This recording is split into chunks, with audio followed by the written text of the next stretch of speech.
The brass nameplate gleamed under the fluorescent lights as I adjusted it one final time. The Honorable Marcus Thompson. 15 years ago, Victoria Sterling told me I'd never see the inside of a real courtroom except as a defendant. Today, she was about to walk into mine. Before we jump back in, tell us where you're tuning in from, and if this story touches you, make sure you're subscribed, because tomorrow I've saved something extra special for you.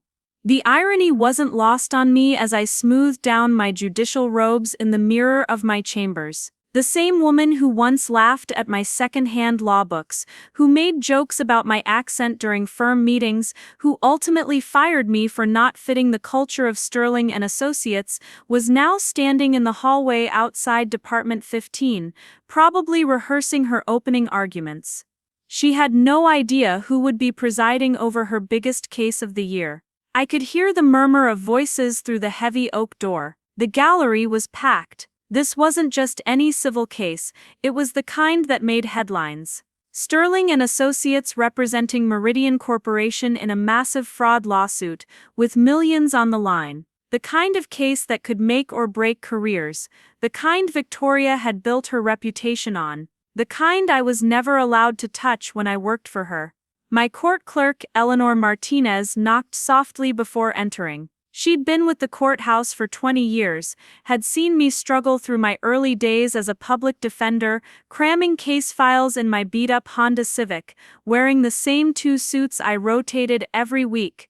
"They're ready for you, Your Honor," she said, but there was something in her eyes. A mixture of anticipation and what might have been satisfaction. Eleanor remembered those days too. She remembered when Victoria Sterling swept through these halls like she owned them, treating court staff like servants, dismissing anyone who didn't wear designer shoes or carry expensive briefcases. "How does she look?" I asked, straightening my tie beneath the robes. Eleanor's smile was subtle but unmistakable, like someone who just realized she forgot to check which judge was assigned to her case. The morning had started like any other Tuesday in Riverside County Superior Court. I'd arrived early, as was my habit, reviewing case files in the quiet of my chambers before the courthouse came alive with the day's proceedings. The Meridian fraud case had been on my docket for weeks, but I'll admit, I hadn't paid much attention to the attorney names until this morning. Sterling and Associates, Defense Counsel Victoria Sterling, Esquire. The name hit me like a physical blow, dragging me back 15 years to a cramped conference room where my entire future had been decided in less than 10 minutes. I was 27 then, fresh out of Pacific Coast University School of Law, carrying debt that made my stomach ache and dreams that seemed to grow smaller each day. Landing an associate position at Sterling and Associates had felt like winning the lottery. It was one of the most prestigious firms in the county, the kind of place where partners drove cars that cost more than most people's houses, where the marble floors in the lobby reflected more ambition than I'd ever seen in one place. Victoria Sterling was already a senior partner then, despite being only a few years older than me. But she came from legal royalty. Her father had been a federal judge, her grandfather a Supreme Court clerk. She'd graduated summa cum laude from Harvard Law, while I'd scraped through Pacific Coast on partial scholarships and student loans that would follow me for decades. From my first day, the differences were clear. The other associates had backgrounds that read like society pages. Private school educations, family connections, trust funds that made risk-taking possible. They talked about summer homes in the Hamptons and skiing in Aspen like these were normal experiences everyone shared. I talked about working 3 jobs to pay for law school, about studying in the back room of my family's corner grocery store because our apartment was too noisy, about buying used law books with highlighted passages from previous students because I couldn't afford new ones. Victoria made sure I knew these differences mattered. It started with small comments. Questions about where I'd bought my suits, delivered with a smile that didn't quite reach her eyes. Suggestions that I might want to work on my presentation for client meetings. Assignments that kept me buried in research while other associates got face time with important clients. But I was determined to prove myself. I worked longer hours than anyone else in the firm. I researched cases so thoroughly that partners started using my work as templates. I thought if I just worked hard enough, smart enough, long enough, I could bridge the gap between where I came from and where I wanted to go. The breaking point came during the Hartwell merger, a deal worth hundreds of millions of dollars. I'd spent weeks analyzing the regulatory implications, finding precedents that could save the client millions in compliance costs. My research was brilliant, even Victoria had to admit that, but when it came time to present to the client, she assigned the presentation to Bradley Hayes, another associate who joined the firm the same month I had. Bradley's family had been clients of Sterling and Associates for 3 generations. His presentation skills were polished, I'll give him that, but the work was mine. Every insight, every strategic recommendation, every carefully crafted legal argument had come from my late nights in the law library. The client was impressed. So impressed that they specifically requested Bradley for all future work. Victoria made sure I knew that client satisfaction was what really mattered at the firm, not who did the behind-the-scenes work. That's when I started to understand that no amount of hard work would change how they saw me. I wasn't just competing against other associates, I was fighting against assumptions about who belonged in their world and who didn't. The final humiliation came 6 months later. The firm was hiring a new associate and Victoria asked me to sit in on the interviews. I thought it was a sign that my opinions were finally valued, that maybe I was being considered for a more senior role. The first candidate walked in wearing a suit that probably cost more than I made in a month.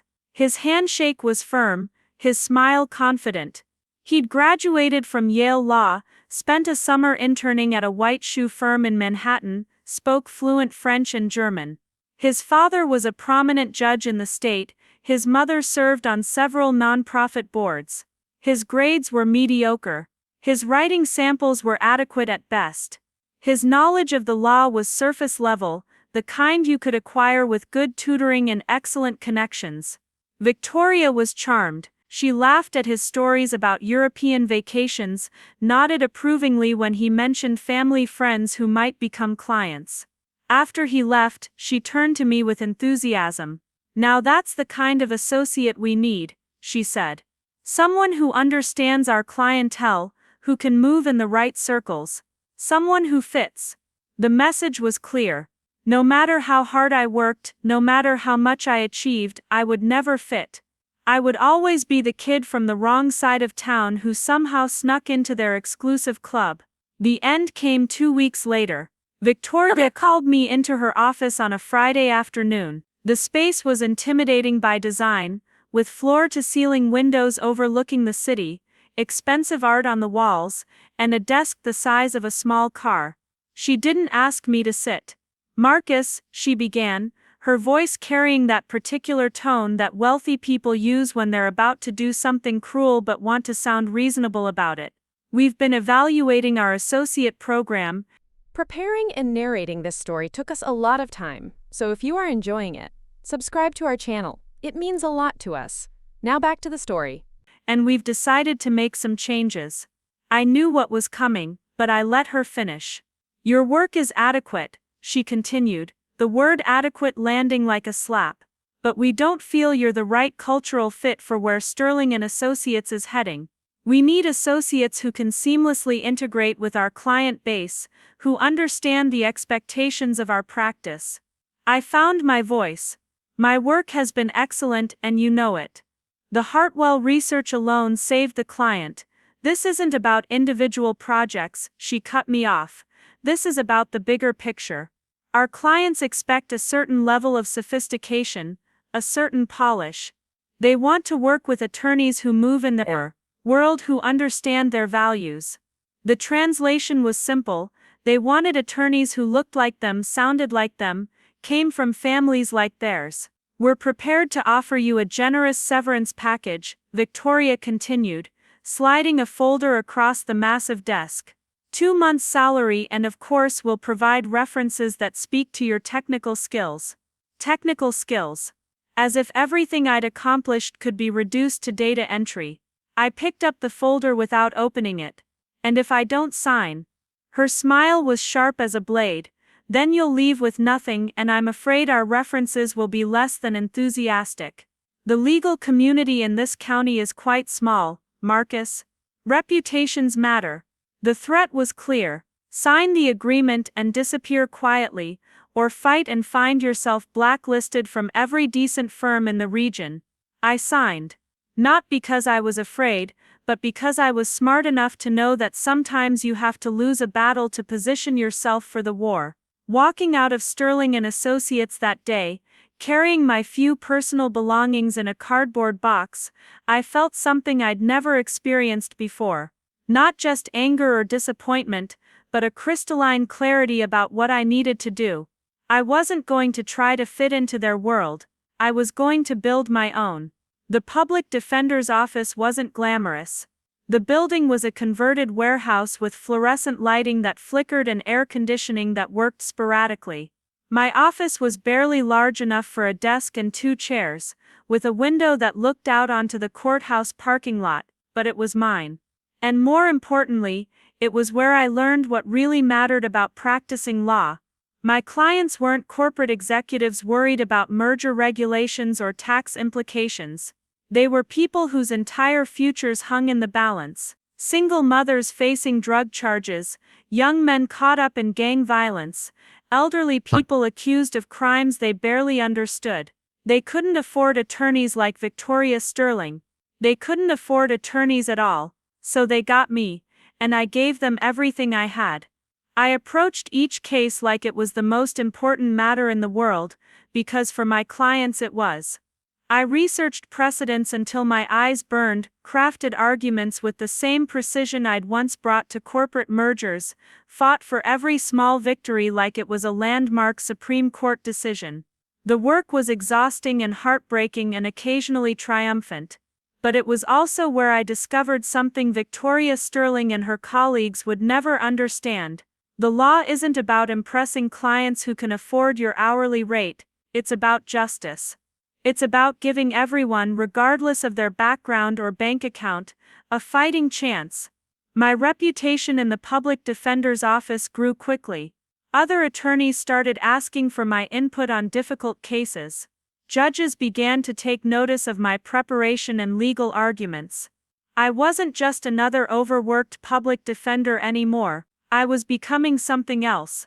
A lawyer who could win cases that seemed unwinnable. The breakthrough came in my 3rd year. A teenager named David Rodriguez had been charged with armed robbery, accused of holding up a convenience store. The evidence seemed overwhelming. Video footage that looked like David eyewitness testimony, and the fact that he'd been arrested 6 blocks from the scene with cash in his pockets. The prosecutor was offering a plea deal 12 years in state prison. David's family begged me to convince him to take it. At least he'll still be young when he gets out, his mother said, tears streaming down her face. But something about the case bothered me. The video was grainy, the eyewitness had been drinking, and David had an alibi that no one seemed interested in checking. So I checked it myself. I spent weeks reconstructing David's movements that night. I interviewed his employer, his friends, his girlfriend. I analyzed the video frame by frame, consulted with forensic experts who donated their time because they believed in the case. I built a timeline so detailed and comprehensive that it became impossible to ignore. David Rodriguez had been at work during the robbery. The timestamps on his employment records, corroborated by security footage from his workplace, proved it beyond any doubt. The real robber was someone who looked similar but wasn't the same person at all. The case fell apart in court. David walked free, and suddenly I wasn't just another public defender. I was the lawyer who'd prevented an innocent kid from spending 12 years in prison for a crime he didn't commit. Word spread quickly through the legal community. Other public defenders started bringing me their toughest cases. Private attorneys began referring clients who couldn't afford their fees but deserved good representation. Even some judges started paying attention to my work in ways that mattered. But the real change came when Professor Robert Chen reached out. Professor Chen had taught constitutional law at Pacific Coast University when I was a student. He was one of the few faculty members who'd taken an interest in students like me, students who were there on merit rather than family connections. When I was struggling to find work after the Sterling and Associates disaster, he'd quietly made some calls, helping me land the public defender position. Now he was calling with a different kind of opportunity. "Marcus," he said over coffee at the diner where I used to study during law school, "have you ever considered applying for a judicial appointment?" The question caught me off guard. Judges were people like Victoria Sterling's father, legal giants with decades of experience and political connections that reached into the governor's office. They weren't former public defenders who still drove 10-year-old cars and lived in modest apartments. "I don't have the background for something like that," I said. Professor Chen smiled. "You have exactly the background we need. You understand the law from ground level. You've seen how it affects real people, not just corporate balance sheets. You've proven you can be fair, thorough, and principled under pressure." He slid a folder across the table. "There's going to be an opening on the Superior Court bench next year. Judge Harrison is retiring. The governor is looking for candidates who represent a different perspective, people who've actually practiced law in the trenches." I opened the folder. Inside was an application for judicial appointment, along with letters of recommendation from public defenders, prosecutors, and even a few judges who'd observed my work in the courtrooms. "The process isn't easy," Professor Chen warned. "You'll need endorsements from the Bar Association, background checks that will examine every aspect of your life, interviews with committees that will question everything from your legal philosophy to your personal finances." I thought about Victoria Sterling, about the humiliation in her office, about all the times I'd been told I didn't belong. Then I thought about David Rodriguez and all the other clients whose lives had been changed because someone finally fought for them properly. What do I need to do? The application process took 8 months. 8 months of interviews, background checks, psychological evaluations, and public hearings where anyone could testify about my qualifications or character. The Bar Association review was particularly intense, with committees examining every case I'd handled, every legal brief I'd written, every decision I'd made as a public defender. Some of the questions were fair and professional. Others felt designed to highlight my differences from traditional judicial candidates. Questions about my education, my family background, my understanding of complex commercial litigation, a subtle way of asking whether someone from my background could handle cases involving sophisticated clients. I answered every question honestly and thoroughly. Yes, I'd gone to a state law school rather than an Ivy League institution. Yes, my experience was primarily in criminal defense rather than corporate law. Yes, I came from a working-class family and understood what it meant to struggle financially. But I also demonstrated a mastery of legal principles that impressed even skeptical committee members. I'd handled more trials in 5 years than many attorneys handle in their entire careers. I'd researched complex constitutional issues, crafted appellate briefs that had resulted in published opinions, and built a reputation for preparation and integrity that crossed political and professional lines. The final interview was with a committee that included sitting judges, Bar Association leaders, and community representatives.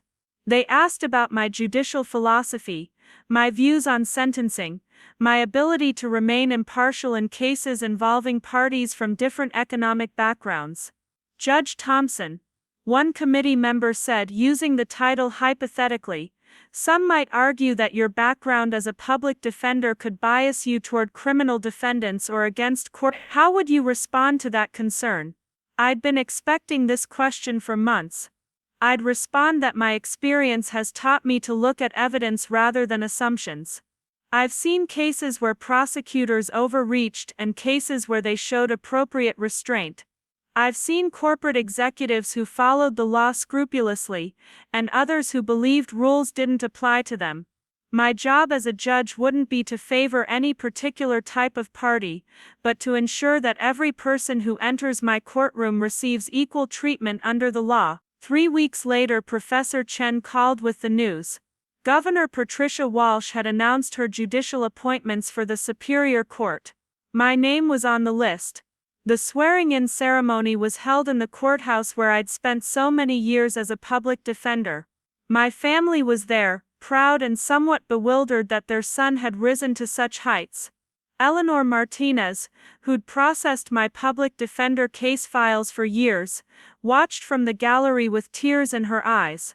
Professor Chen administered the oath, his voice steady and formal as I repeated the words that would transform me from advocate to arbiter.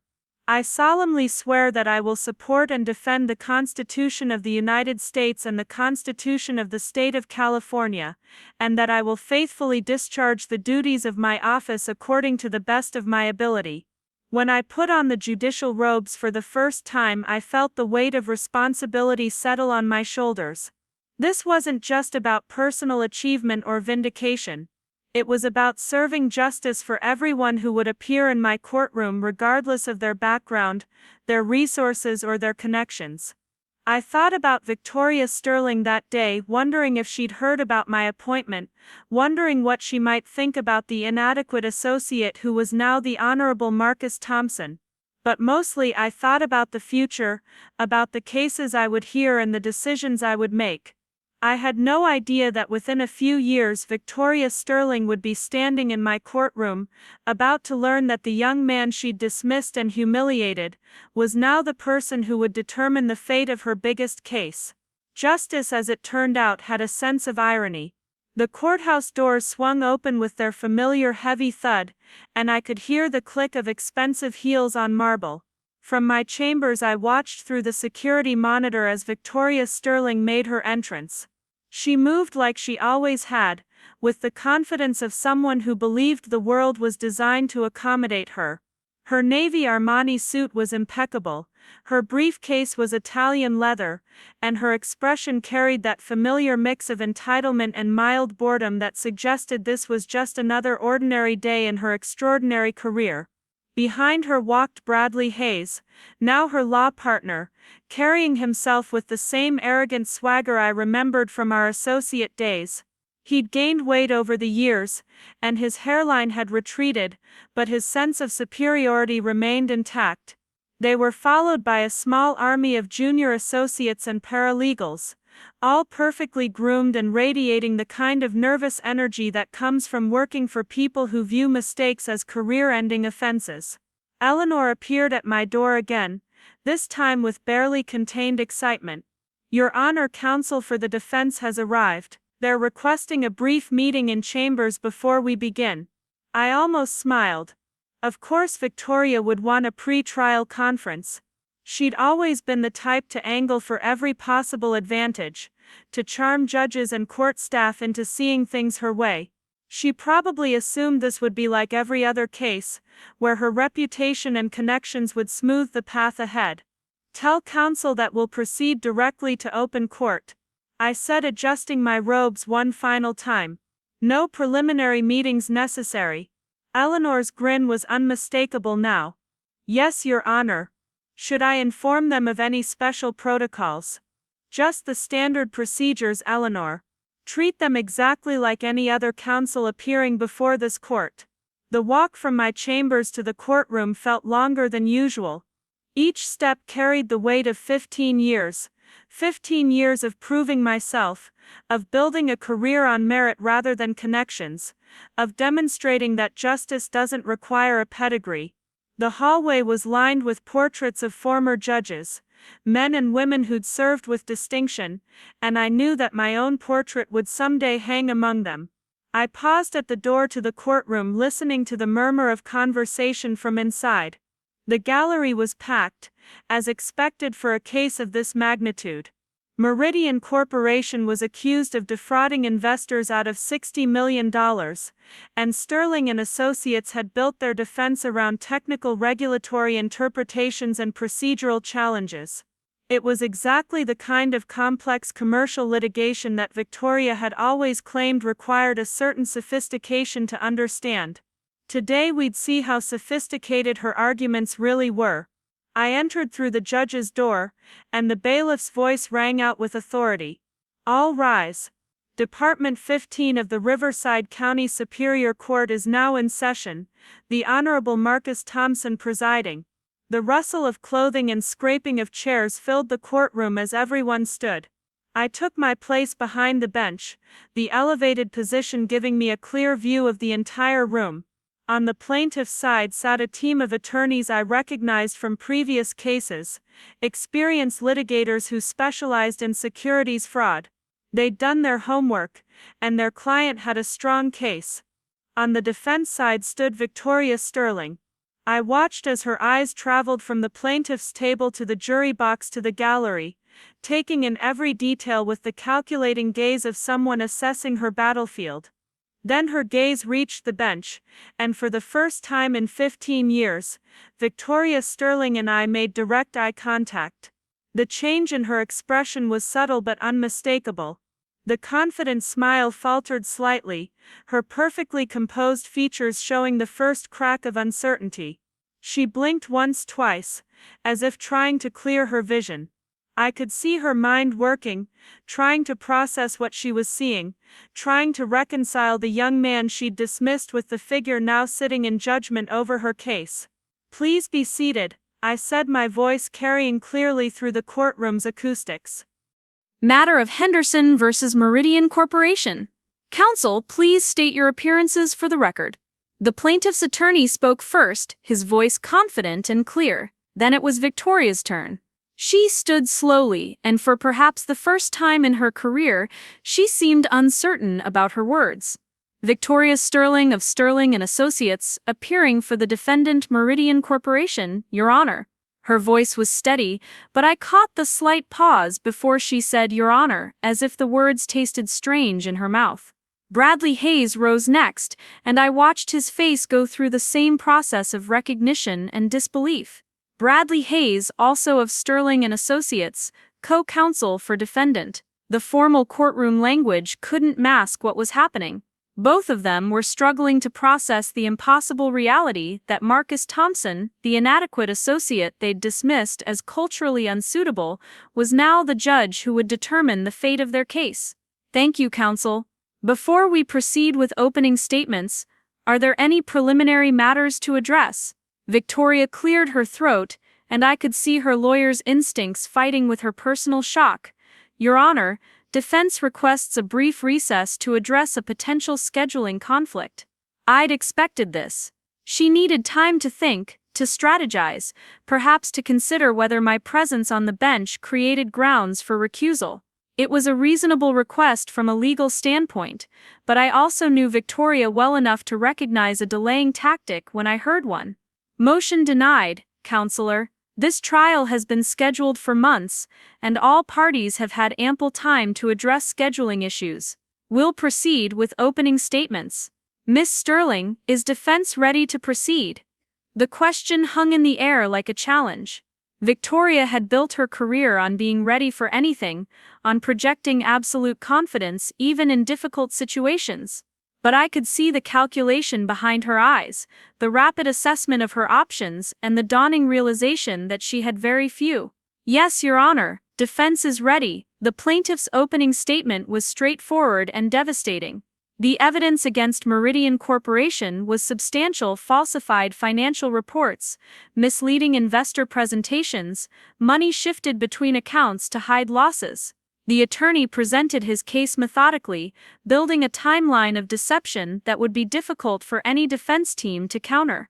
I listened carefully, taking notes and occasionally asking clarifying questions about specific exhibits or timeline elements. This was the kind of complex financial case that I'd been handling for years now, and I understood the legal principles and evidentiary standards as well as any judge on the bench. The irony wasn't lost on me that Victoria had once questioned whether someone with my background could handle sophisticated commercial litigation. When the plaintiff finished, it was Victoria's turn. She stood with her usual poise, but I noticed her hand tremble slightly as she adjusted her papers. She began with the standard defense opening, arguing that the prosecution's case was built on speculation rather than evidence, that her client had acted in good faith based on the information available at the time. But something was different. Victoria Sterling was known for her commanding presence in the courtroom, her ability to capture a jury's attention and hold it. Today her delivery was slightly off. She kept glancing at the bench as if she couldn't quite believe who was sitting there. Her arguments were technically sound, but they lacked the passionate conviction that had made her reputation. Bradley Hayes followed with a more detailed presentation of their defense strategy, focusing on regulatory complexities and industry standards. He was competent, but he too seemed distracted, occasionally stumbling over phrases he'd probably rehearsed dozens of times. As the morning proceeded, I found myself studying them both, noting how they interacted with their client, with each other, and with the court. Their legal arguments were sophisticated, but their execution was compromised by the obvious distraction of my presence. They were facing a cognitive dissonance that their privileged backgrounds had never prepared them for the possibility that someone they'd dismissed as inferior might actually hold power over them. During the lunch recess, I remained in chambers while the courtroom emptied. Eleanor brought me a sandwich and coffee, along with her characteristic commentary. "They look like they've seen a ghost," she observed, setting the food on my desk. "Miss Sterling actually asked me if there had been a mistake in the judicial assignment. I wasn't surprised. What did you tell her?" "That Judge Thompson had been assigned to this case for 3 months and that all counsel had been properly notified." Eleanor's smile was mischievous. "She seemed very interested in your background, asked how long you'd been on the bench." "I imagine she did." I took a sip of coffee, thinking about the afternoon session ahead. "How did she react when you told her?" "Like someone trying to solve a puzzle she doesn't understand. She kept asking about your previous experience, your qualifications, your tenure. I think she was hoping to find some angle, some reason to question your authority." This was classic Victoria, looking for any advantage she could find. But judicial appointments weren't corporate politics. Once confirmed, a judge's authority was absolute within their courtroom, regardless of their background or the comfort level of the attorneys appearing before them. The afternoon session began with witness testimony. The plaintiff's first witness was Meridian's former chief financial officer, a man named David Garrett, who'd blown the whistle on the company's fraudulent practices. His testimony was detailed and damning, describing systematic efforts to mislead investors and regulatory agencies. Victoria's cross-examination was technically proficient but lacked her usual aggressive edge. She challenged Garrett's credibility and motivations, suggested that he'd misunderstood company policies, attempted to characterize his testimony as the bitter complaints of a disgruntled employee. But her questions seemed unfocused, as if part of her attention was elsewhere. I sustained several objections to her line of questioning, each ruling based strictly on evidence law and courtroom procedure. But I could see the frustration building in her expression. In the old days at Sterling and Associates, Victoria was accustomed to controlling every aspect of her environment. She decided which associates got meaningful work, which clients received priority attention, which legal strategies would be pursued. Now she was in my courtroom, operating under my rules, subject to my decisions. The power dynamic had reversed completely, and she was struggling to adapt. The second witness was even more problematic for the defense. Margaret Chen, Meridian's former head of investor relations, testified about specific instances where she'd been instructed to provide false information to potential investors. Her testimony was precise and well documented, backed by emails and recorded phone calls that contradicted the defense's claims of good faith. Bradley Hayes handled this cross-examination, and his performance was similarly compromised. He challenged the authenticity of some documents, questioned the witness's memory of events, attempted to suggest that communications had been taken out of context. But his arguments felt desperate rather than strategic, as if he was throwing everything at the wall to see what might stick.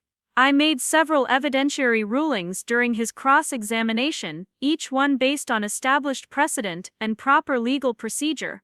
But I could see both defense attorneys taking notes not just on the witness testimony, but on my judicial style, my approach to evidence, my demeanor from the bench.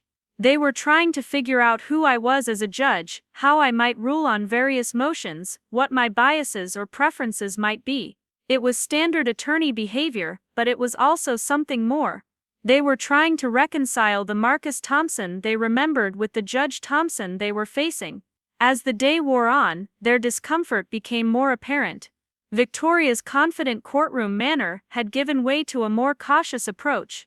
She was second-guessing herself, hesitating before objections, requesting more time to review exhibits. This wasn't the commanding presence that had intimidated opposing counsel for years. Bradley's performance was deteriorating as well. He'd always been the more volatile of the two, prone to emotional outbursts when things didn't go his way. I could see that volatility building now, barely contained beneath his professional veneer. The final witness of the day was James Morrison, Meridian's current CEO, and the primary defendant in the case. His testimony was crucial for both sides. The plaintiff needed to establish his knowledge of and participation in the fraudulent activities, while the defense needed to portray him as an executive who'd relied on subordinates' advice and acted in good faith. Morrison was a polished witness, clearly well prepared by Victoria's team. He acknowledged that mistakes had been made, but denied any intentional wrongdoing. He claimed that complex regulatory requirements had led to inadvertent errors, that his company had always intended to comply with all applicable laws. The plaintiff's examination was methodical and effective, using Morrison's own emails and recorded statements to contradict his claims of ignorance.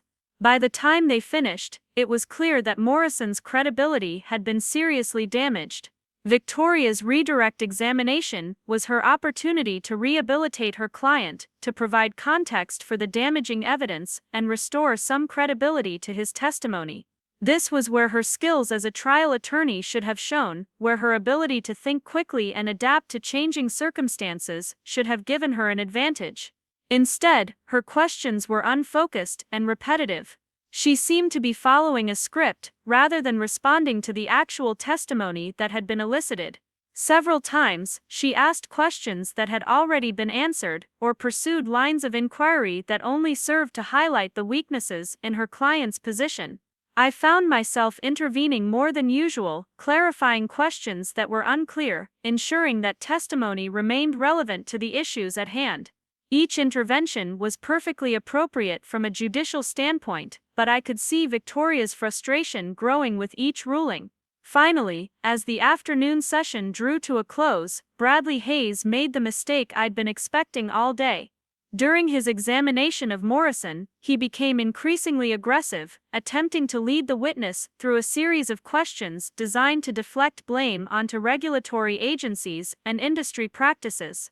"Morrison," Bradley said, his voice rising with frustration, "isn't it true that your company's accounting practices were consistent with industry standards at the time?" "Objection," called the plaintiff's attorney, leading the witness, and calls for a conclusion beyond the witness's expertise. "Sustained," I ruled promptly, Bradley's face flushed red. "Your Honor, defense should be permitted to establish industry context for our client's actions." "Counselor, you may establish context through appropriate questioning, but you may not lead your witness through predetermined answers." "Please rephrase your question," Bradley hesitated, clearly frustrated by the constraint. "Your Honor, with respect, I believe the court is being overly restrictive in its interpretation of the leading question rule." The courtroom went silent. Challenging a judge's evidentiary rulings was always risky, but doing so in the manner Bradley had chosen was approaching the line of contempt. I could see Victoria's eyes widen slightly, recognizing that her partner was about to make their situation much worse. I leaned forward slightly, my voice calm, but carrying the full authority of the bench. "Mr. Hayes, the court's evidentiary rulings are based on well-established legal precedent. If you have a specific objection to a ruling, you may note it for the record. However, questioning the court's competence to interpret basic rules of evidence is inappropriate and will not be tolerated." Bradley's mouth opened as if he was about to respond, then closed again as the full implications of his situation dawned on him. He was standing in my courtroom, subject to my authority, and any further challenges would result in sanctions that could damage both his case and his professional reputation. "I apologize, Your Honor," he said finally, the words clearly difficult for him to speak. "Defense withdraws the objection and will rephrase the question." "Very well, please proceed, but remember that this court expects all counsel to conduct themselves with appropriate respect for judicial authority and legal procedure." The remainder of the afternoon passed without incident, but the dynamic in the courtroom had shifted. Both Victoria and Bradley were now acutely aware that their past relationship with me provided no protection from the consequences of inappropriate courtroom behavior. If anything, my rulings were more strict than they might have been with other attorneys, precisely because I was determined to avoid any appearance of bias or favoritism. As the day concluded, and I prepared to adjourn court, I looked out over the assembled attorneys, witnesses, and observers.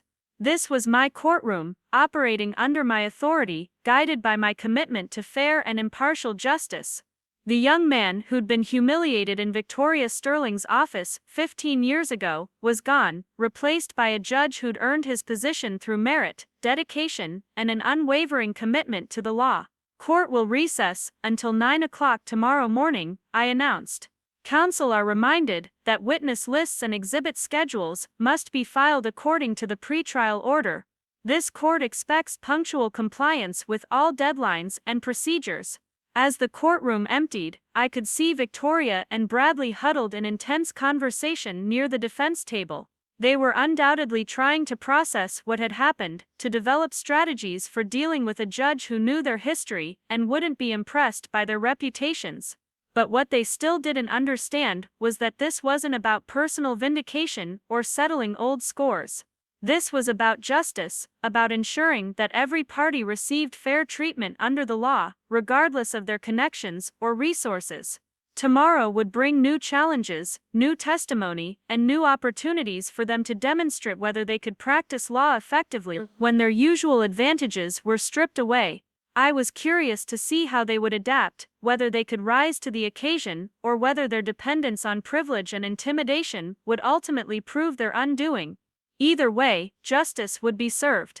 That was my job now, and it was a responsibility I took more seriously than anything else in my life. The evening air was crisp as I walked to my car in the courthouse parking garage. The day's proceedings had gone exactly as I'd expected, with Victoria and Bradley struggling to maintain their professional composure while processing the impossible reality of my position. But what happened next would test everything I'd learned about justice, integrity, and the difference between revenge and accountability. My phone buzzed with a text message from Eleanor. "Judge Thompson, Miss Sterling called the clerk's office 3 times after court adjourned. She's requesting copies of your judicial appointment records, your previous case assignments, and your professional background. Thought you should know." I wasn't surprised. Victoria had always been thorough in her research, and she'd be looking for any angle to challenge my authority or find grounds for recusal. She'd discover that my appointment had been unanimously confirmed by the Judicial Council, that my record on the bench was spotless, and that I'd handled dozens of complex commercial cases with distinction. But knowledge and acceptance were different things entirely. The next morning arrived gray and drizzling, the kind of weather that made the courthouse's marble facade look stern and unforgiving. I arrived early, as usual, to review the day's witness list and prepare for what promised to be a crucial phase of the trial. The prosecution was scheduled to present their final witnesses, including the forensic accountant who'd traced the flow of fraudulent funds through Meridian's various subsidiary accounts. Eleanor greeted me with coffee and her usual morning briefing, but today she seemed particularly amused about something. "Your Honor, we received an unusual motion this morning. Sterling and Associates filed a last-minute request for judicial recusal, citing potential bias due to your prior professional relationship with defense counsel." I set down my coffee cup slowly. This was exactly what I'd expected Victoria to attempt, though I'd hoped she might have more sense than to pursue such a transparently desperate strategy. "What grounds do they cite?" They claim that your previous employment at Sterling and Associates creates an appearance of impropriety and that your departure from the firm was contentious enough to compromise your ability to remain impartial. Eleanor's expression was skeptical. They filed it at midnight, clearly hoping to delay this morning's proceedings. I reviewed the motion quickly. Victoria's legal writing was as polished as ever, but the arguments were weak and bordered on frivolous. A judge's prior professional relationship with appearing counsel only warranted recusal in cases involving direct personal conflicts or financial interests. The fact that I'd once worked for Sterling and Associates, even under difficult circumstances, didn't constitute grounds for recusal under any established precedent. More importantly, Victoria was making a strategic error. By filing this motion, she was essentially admitting that she remembered our history and was concerned about how it might affect her case. She was also creating a written record of her lack of confidence in my professional integrity, which could backfire spectacularly if the motion were denied. Schedule a hearing on the recusal motion for 8:30, I told Eleanor. We'll address it before the jury arrives, and make sure court reporters are present for the entire proceeding. At 8:30 sharp, I entered the courtroom to find Victoria and Bradley seated at the defense table, both looking more confident than they had the previous day. They'd clearly spent the evening convincing themselves that the recusal motion would succeed, that they'd found a way to remove me from the case and restore their comfortable advantage. This court is now in session for the purpose of addressing defendant's motion for judicial recusal, I announced. Miss Sterling, you may present your arguments. Victoria rose with something approaching her old courtroom presence. Thank you, Your Honor. Defense moves for your recusal, based on Code of Judicial Ethics Section 3, one which requires disqualification when a judge's impartiality might reasonably be questioned due to prior professional relationships. She proceeded to outline our shared history at Sterling and Associates, though her version of events was carefully sanitized. According to Victoria's motion, I had been a junior associate whose employment was terminated due to performance concerns, and my departure had involved professional disagreements that could compromise judicial objectivity. It was a masterful piece of legal fiction, transforming my firing for cultural inadequacy into a performance issue and reframing their discriminatory treatment as mere professional disagreements. But it was also legally insufficient, and Victoria knew it. Miss Sterling, I said when she finished, are you alleging that this court has any financial interest in the outcome of this case? No, Your Honor. Are you alleging that this court has any personal relationship with the parties or witnesses that would affect my judgment? No, Your Honor, but are you alleging that this court has made any statements or taken any actions that demonstrate actual bias against your client or your firm? Victoria hesitated. Your Honor, it's the appearance of impropriety that concerns the defense. The fact that you were terminated from our firm creates a perception that could undermine confidence in judicial fairness. I leaned back in my chair, considering my response carefully. This was a moment that would define not just this case, but my entire judicial career. I could recuse myself, avoid any appearance of conflict, and let another judge handle Victoria's case. It would be the safe choice, the politically prudent decision, but it would also be wrong. Miss Sterling, let me make sure I understand your argument. You're suggesting that any attorney who was previously employed by a firm appearing before this court should automatically recuse themselves, regardless of the circumstances of that employment or the absence of any actual conflict of interest.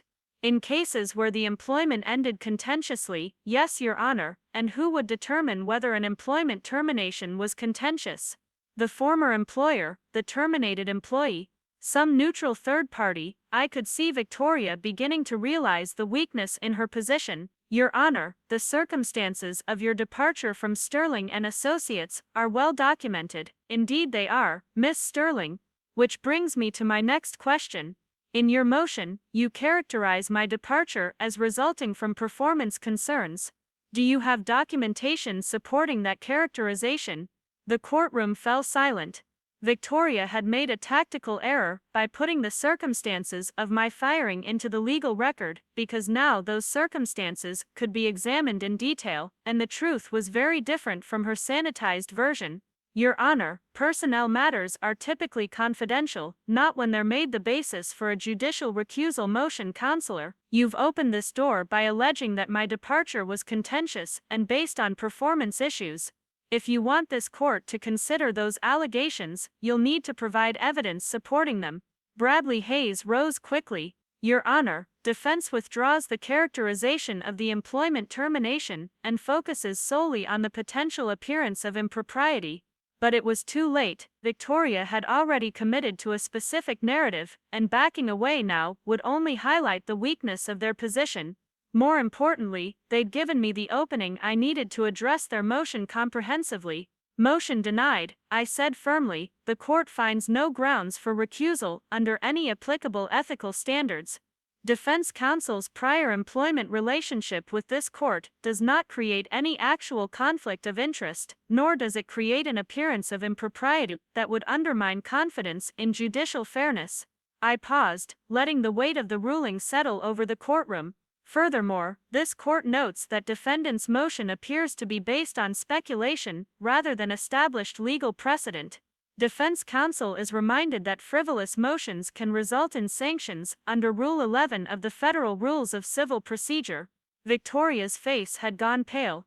The threat of sanctions was serious enough, but the real damage was to her credibility and professional reputation.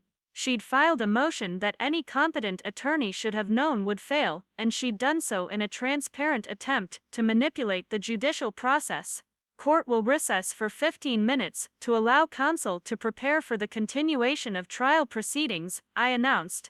When we reconvene, I expect all parties to focus on the merits of the case rather than procedural diversions.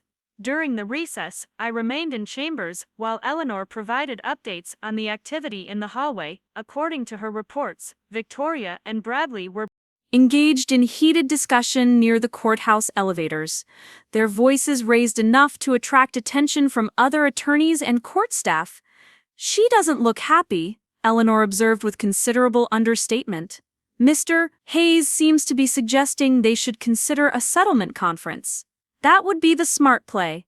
Meridian Corporation's guilt was becoming clearer with each day of testimony, and their defense was being compromised by their attorney's obvious distraction and poor strategic choices. A settlement would minimize their losses and avoid the risk of a devastating jury verdict. But I knew Victoria well enough to predict that she wouldn't settle easily. Her ego was now involved, and she'd view any compromise as an admission that she couldn't handle the pressure of appearing before a judge she'd once dismissed as inadequate. When court reconvened, the prosecution called their forensic accountant, Dr. Patricia Walsh, a woman whose expertise in financial fraud had made her one of the most sought-after expert witnesses in the country. Her testimony was methodical and devastating, tracing the flow of investor funds through a maze of subsidiary accounts and offshore holdings designed to conceal the true extent of Meridian's losses. Walsh's presentation included detailed charts and timelines that made the fraudulent scheme impossible to ignore.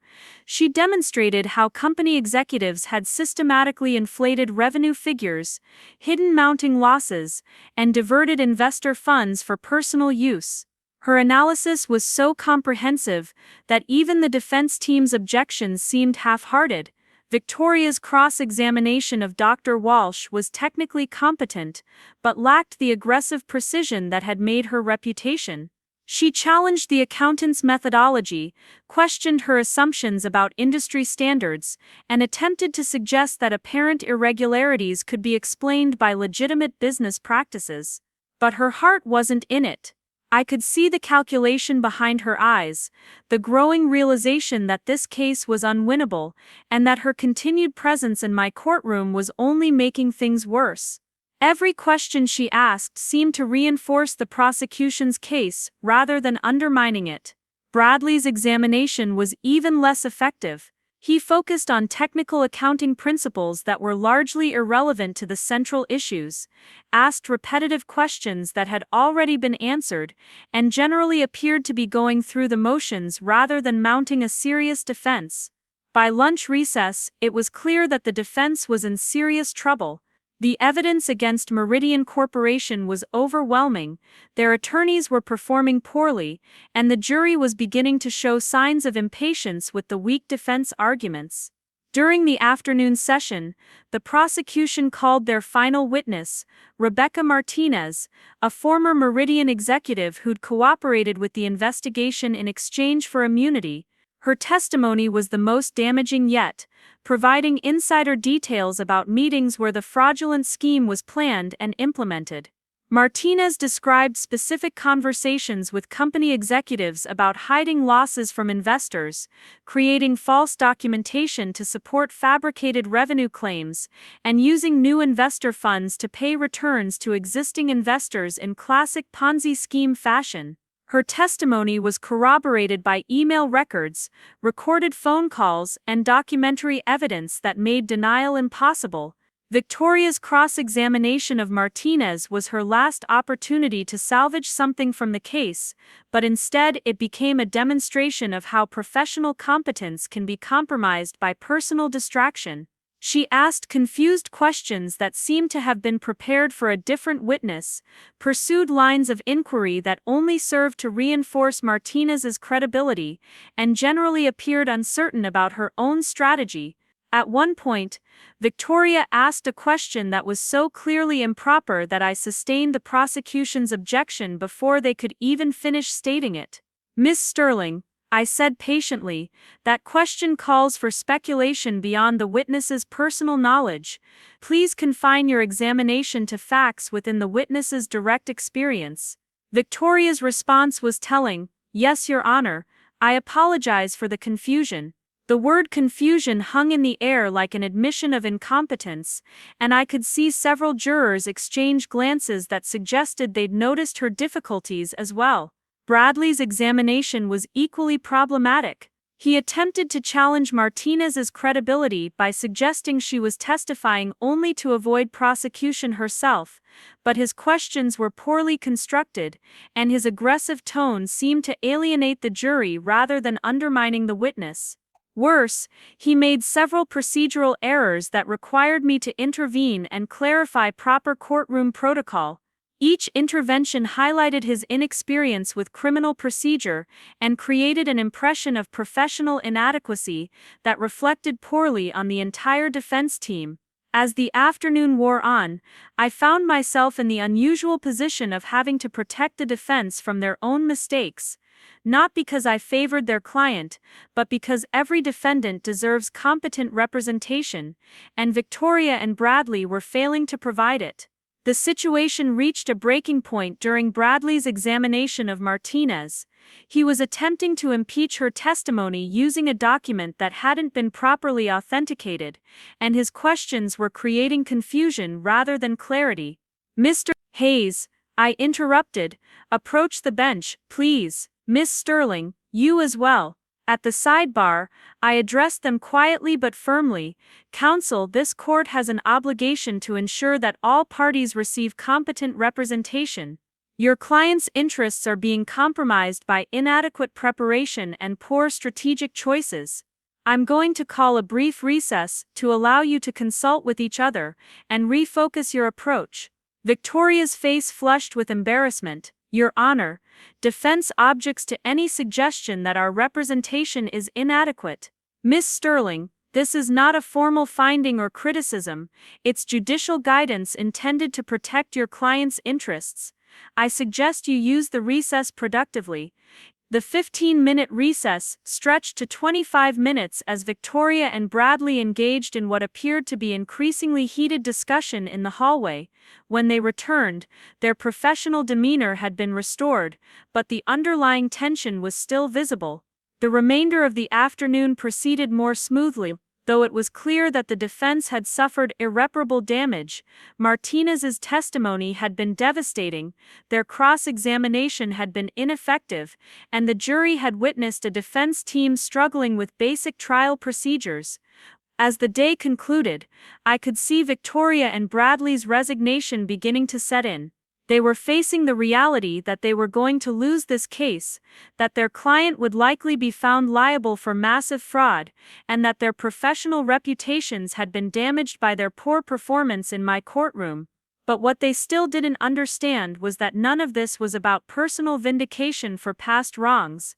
This was simply what happened when attorneys relied on connections and intimidation rather than legal competence, when they encountered a situation where their usual advantages were stripped away, and they had to succeed on merit alone. The truth was becoming clear to everyone in that courtroom. Victoria Sterling and Bradley Hayes were not the legal giants they'd portrayed themselves to be. Remove their elite connections, their intimidating reputations, and their carefully constructed advantages, and they were revealed as competent but unexceptional attorneys whose success had depended more on privilege than skill. Tomorrow would bring closing arguments, and I was curious to see whether they could summon the professional excellence that had built their careers, or whether the weight of their situation would continue to compromise their performance. Either way, justice would be served, and Meridian Corporation would face the consequences of their actions based on evidence and law, rather than the social standing of their legal representation. The final day of trial arrived, with an unusual quietness in the courthouse. Word had spread through the legal community about the dramatic proceedings in Department 15, and the gallery was packed with attorneys, law students and court watchers eager to witness what many were calling the most significant courtroom confrontation in recent memory. Victoria Sterling sat at the defense table with the rigid posture of someone trying to project confidence, while everything around her crumbled. Her expensive suit was as immaculate as ever, but there were subtle signs of strain that hadn't been there at the beginning of the trial. Dark circles under her carefully applied makeup, a slight tremor in her hands as she arranged her papers, and most telling of all, the absence of her usual commanding presence. Bradley Hayes looked even worse. His face was flushed, his hair slightly disheveled despite obvious attempts to maintain his professional appearance. He kept glancing toward the judge's bench with a mixture of resentment and barely concealed panic, as if he still couldn't process the reality of his situation. I entered the courtroom for what I knew would be the final time in this case, carrying with me the weight of 15 years of preparation for this moment. Not preparation for revenge or personal vindication, but preparation to demonstrate that justice operates independent of social connections, family wealth, or professional intimidation. All rise.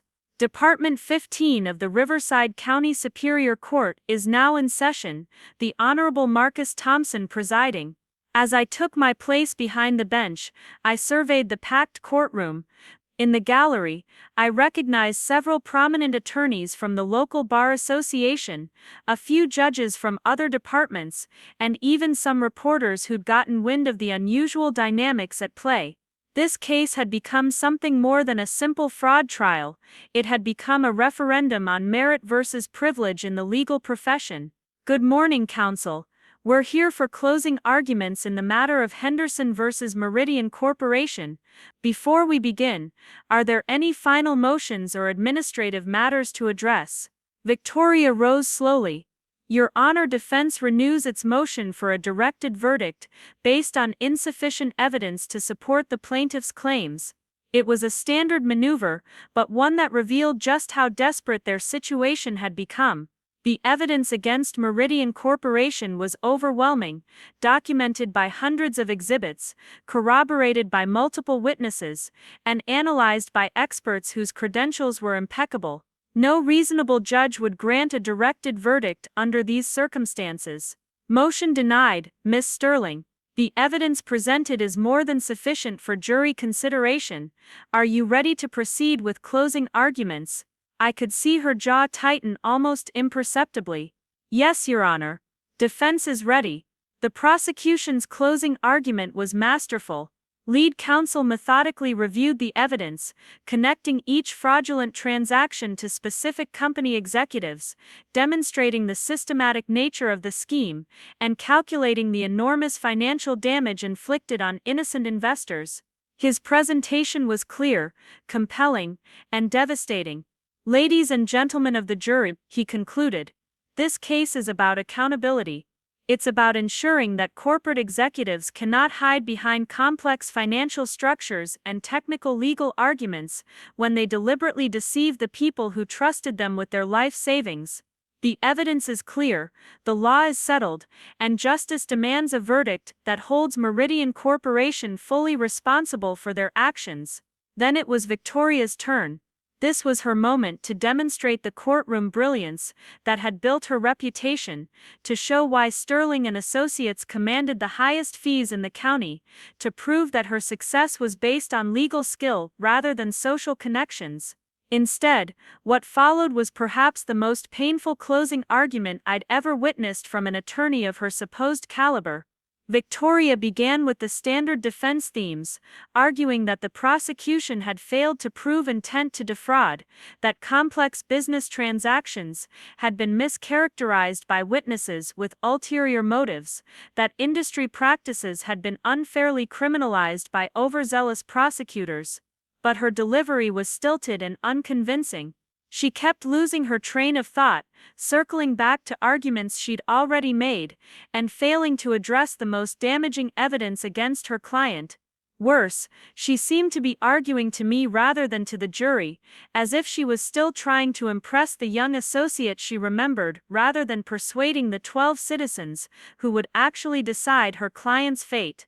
"Your Honor," she said at one point, forgetting that closing arguments are addressed to the jury, "surely the court can see that these alleged irregularities fall within accepted industry standards." "Miss Sterling," I interrupted gently, "your argument is to the jury, not to the bench." The correction seemed to fluster her even more. She turned back to the jury box, but her rhythm was broken, her confidence shattered. She stumbled through the remainder of her argument, making technical points that were legally sound but emotionally flat, failing to create any connection with the jurors who would determine her client's fate. When she finished, the silence in the courtroom was deafening. This wasn't the commanding performance that Sterling and Associates clients paid premium fees to witness. This was the work of an attorney whose entire professional identity had been built on advantages that were suddenly unavailable. Bradley Hayes's closing argument was even more problematic. He attempted to channel the aggressive advocacy style that had worked for him in corporate boardrooms, but in front of a jury of ordinary citizens, his approach came across as condescending and out of touch. "Ladies and gentlemen," he began, his tone suggesting he was addressing intellectual inferiors, "this case requires you to understand complex financial concepts that even experienced attorneys find challenging. The prosecution wants you to believe that normal business practices constitute fraud, but that's simply not how sophisticated commercial transactions work." I could see several jurors bristling at his tone. Juries don't appreciate being told they're too unsophisticated to understand the evidence, and Bradley's approach was alienating the very people whose decision would determine his client's fate. He continued in this vein for 20 minutes, making arguments that might have impressed corporate executives but fell flat with working-class jurors who saw Meridian's actions as clear theft from ordinary investors. His closing argument became a perfect demonstration of how legal talent, without wisdom, skill without judgment, could produce results that were technically competent but strategically disastrous. When both closing arguments were complete, I provided the jury with their instructions on the law, explaining the standards they must apply in determining whether Meridian Corporation was liable for fraud. The instructions were standard, drawn from established precedent, applied fairly to both parties. But I could see Victoria and Bradley taking notes on every word I spoke, still looking for some angle, some bias they could identify and challenge on appeal. They seemed unable to accept that their case was failing on its merits, rather than due to judicial prejudice. The jury retired to deliberate at 11:30 in the morning. Based on the complexity of the evidence and the seriousness of the charges, I expected deliberations to last at least a full day, possibly longer.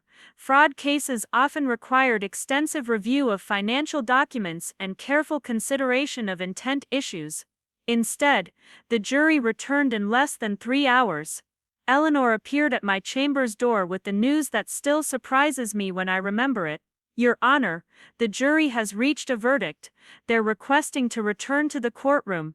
3 hours.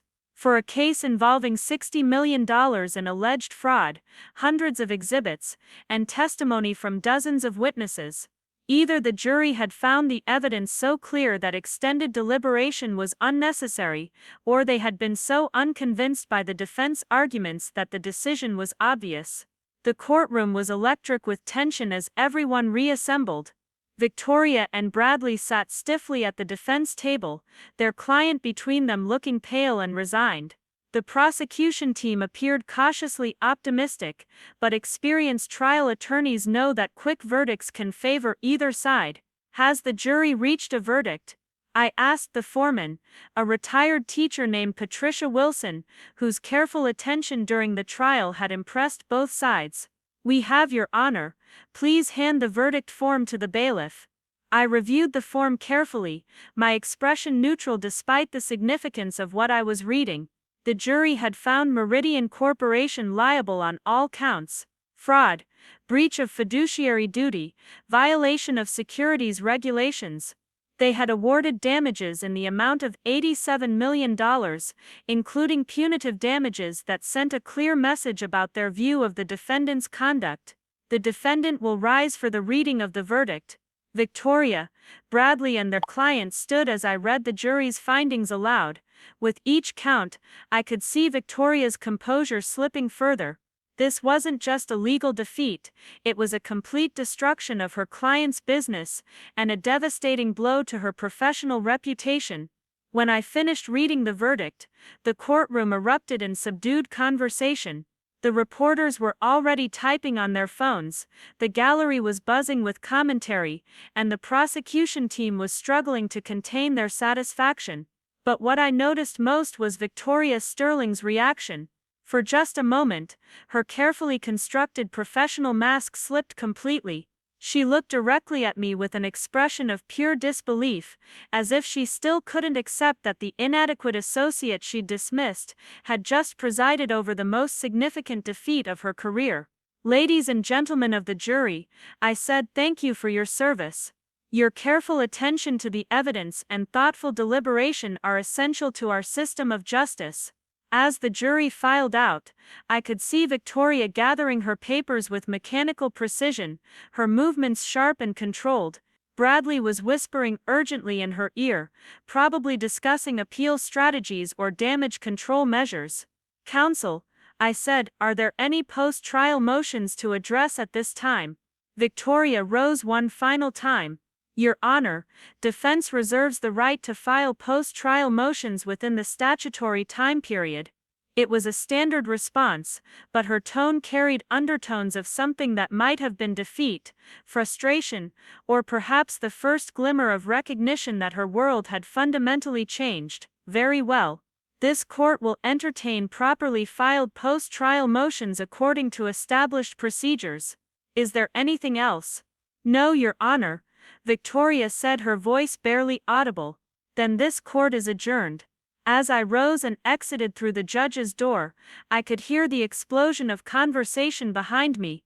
The courtroom was full of attorneys and observers who had just witnessed something unprecedented. Victoria Sterling and Bradley Hayes, two of the county's most prominent lawyers, comprehensively defeated by a judge they had once dismissed as culturally unsuitable for their firm. Back in my chambers, I removed my judicial robes and hung them carefully in the closet. The weight of what had just occurred was beginning to settle in. This hadn't been about personal revenge or settling old scores. This had been about demonstrating that merit matters more than connections, that justice operates independent of social status, and that every person deserves equal treatment under the law. Eleanor knocked and entered with the case file and final paperwork. Quite a day, Your Honor. The reporters are asking for comments about the verdict. Standard response, Eleanor. The court is pleased that the jury gave careful consideration to all evidence presented, and the verdict speaks for itself. She nodded, but I could see the satisfaction in her expression. Eleanor had watched my entire journey, from the struggling public defender who used to prepare cases in his car, to the federal judge who had just overseen one of the most significant fraud verdicts in the county's history. After she left, I sat alone in my chambers, thinking about the path that had brought me to this moment. 15 years ago, Victoria Sterling had told me I would never amount to anything, that I lacked the sophistication and cultural fit necessary for success in the legal profession. Today, she had stood in my courtroom, subject to my authority, watching her biggest case collapse due to her own inadequate preparation and poor strategic choices. But the real victory wasn't personal. It was systemic.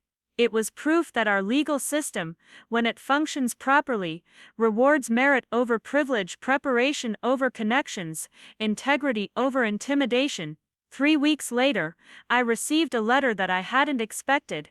It was written on Sterling and Associates letterhead, but the elegant script was clearly Victoria's personal handwriting. Judge Thompson. It began. I am writing to acknowledge that my conduct during the Meridian trial fell short of the professional standards that both your court and my client deserved. Upon reflection, I recognize that my personal history with your honor created distractions that compromised my legal representation. She continued for several paragraphs, offering what amounted to an apology for her courtroom performance, and an acknowledgement that the verdict had been based on the strength of the evidence rather than any judicial bias. It was carefully worded, probably reviewed by several attorneys before being sent, but it was still something I never expected to receive. The letter concluded with a sentence that struck me as genuinely personal. I hope that time will allow us both to appreciate the professional growth that challenging experiences can provide. I never responded to that letter. Not because I was bitter or unforgiving, but because some chapters in life are meant to close completely. Victoria Sterling and I would continue to practice law in the same county, she as an attorney and me as a judge, but our personal history had been resolved in the only way that mattered, through the fair and impartial application of justice. 6 months later, I learned that Bradley Hayes had left Sterling and Associates to join a smaller firm specializing in personal injury cases. The transition was described as pursuing new opportunities, but the legal community understood that his performance in my courtroom had damaged his reputation sufficiently to make his departure necessary. Victoria's firm survived, but their client base shifted significantly. The corporate executives who had once sought them out for their connections and intimidating reputation began looking elsewhere for legal representation. Word had spread that Sterling and Associates had been thoroughly outmaneuvered by a judge they had once fired, and in the legal world, perception often matters more than reality. As for me, life continued with the quiet satisfaction that comes from knowing you fulfilled your obligations honorably. I heard difficult cases, made tough decisions, and worked every day to ensure that everyone who entered my courtroom received equal treatment under the law. The young man who had once been told he would never amount to anything had become exactly what he was meant to be: a servant of justice, a guardian of fairness, and proof that in America, merit still matters more than privilege. Sometimes the most powerful victories are the ones that prove you were right to believe in yourself when everyone else had given up. Sometimes justice isn't about revenge, it's about redemption. And sometimes the best way to respond to those who say you'll never amount to anything is simply to amount to everything you were meant to be. The courthouse still stands where it always has, its marble columns reaching toward the sky, its promise of equal justice under law carved in stone above the entrance. Inside, in Department 15, the brass nameplate still reads the Honorable Marcus Thompson, and every day it serves as a reminder that in the end, character and competence will always triumph over connection and privilege. Because the law, when practiced with integrity and applied with wisdom, doesn't care where you came from, it only cares what you're willing to become. The ripple effects of the Meridian case extended far beyond that single courtroom victory, reshaping not just my own trajectory but the entire legal landscape of Riverside County. What began as a fraud trial had become something much larger, a demonstration that the old guard's stranglehold on power could be broken by merit, preparation, and unwavering commitment to justice. 3 months after the verdict, I received an unexpected visitor in my chambers. Professor Robert Chen had requested a meeting, and his expression carried the same mixture of pride and concern that I remembered from our law school days when he was guiding promising students through difficult career decisions. "Marcus," he said, settling into the chair across from my desk, "I've been watching the aftermath of your recent high-profile case. The legal community is buzzing with discussions about judicial authority, professional competence, and the changing dynamics of courtroom practice." I set aside the case file I'd been reviewing. "It was a straightforward fraud trial, Professor. The evidence was clear, the law was settled, and the jury reached an appropriate verdict based on the facts presented." His smile was knowing. "Nothing about that trial was straightforward, and we both know it. You've accomplished something that many thought impossible. You've demonstrated that judicial authority derives from legal competence rather than social connections. But I'm here because I believe you're being considered for something even more significant." Professor Chen reached into his briefcase and withdrew a folder marked with the official seal of the State Judicial Council. "There's talk of appointing a new presiding judge for the Superior Court. Someone with unquestioned integrity, demonstrated competence under pressure, and the respect of both the bar and the bench." The position he was describing would make me the administrative head of the entire courthouse, responsible for overseeing dozens of judges, managing thousands of cases, and setting policies that would affect every aspect of the county's legal system. It was the kind of position typically reserved for judges with decades of experience and extensive political connections. "The recommendation would come from Chief Justice Williams herself," Professor Chen continued. "She's been following your career closely, particularly your handling of complex commercial litigation and your reputation for absolute fairness. The Meridian case was simply the final confirmation of what many already suspected: you represent the future of the judiciary." I considered the implications carefully. The presiding judge position would give me the platform to implement reforms I'd been contemplating for years: streamlined procedures for pro bono representation, enhanced training programs for public defenders, technology upgrades that would improve access to justice for underserved communities. But it would also place me in direct administrative authority over attorneys like Victoria Sterling and Bradley Hayes, creating a dynamic that could be perceived as vindictive rather than meritocratic. "Professor," I said finally, "I appreciate the confidence, but I want to ensure that any advancement is based purely on qualifications and judicial performance, not on the symbolism of my background or recent publicity." His expression grew serious. "Marcus, that's exactly why you're the right choice. You understand that judicial authority must be earned and maintained through competence, not inherited through privilege. The legal system needs leaders who remember what it's like to struggle, who understand that justice must be accessible to everyone, not just those who can afford elite representation." We discussed the practical aspects of the position for another hour, including the administrative challenges, the political dynamics, and the potential resistance from established interests within the legal community. When Professor Chen left, I found myself facing a decision that would define not just my career, but my opportunity to reshape the judicial system in ways that could benefit thousands of future litigants. That evening, I drove to the neighborhood where I'd grown up, parking outside the small grocery store my family had operated when I was struggling through law school. The building had changed hands several times since then, but the structure remained the same: modest, functional, serving a working-class community that rarely had direct contact with the legal system. Standing on that familiar street corner, I thought about the journey that had brought me from studying case law in the back room of this store to potentially overseeing the entire superior court system. The path hadn't been linear or predictable, but each step had prepared me for greater responsibilities and broader impact. 2 weeks later, Chief Justice Williams called personally to offer me the presiding judge position. Her voice carried the authority of someone who had spent decades at the highest levels of the judiciary, but also a warmth that suggested genuine respect for my qualifications. "Judge Thompson," she said, "the Judicial Council has reviewed your record extensively.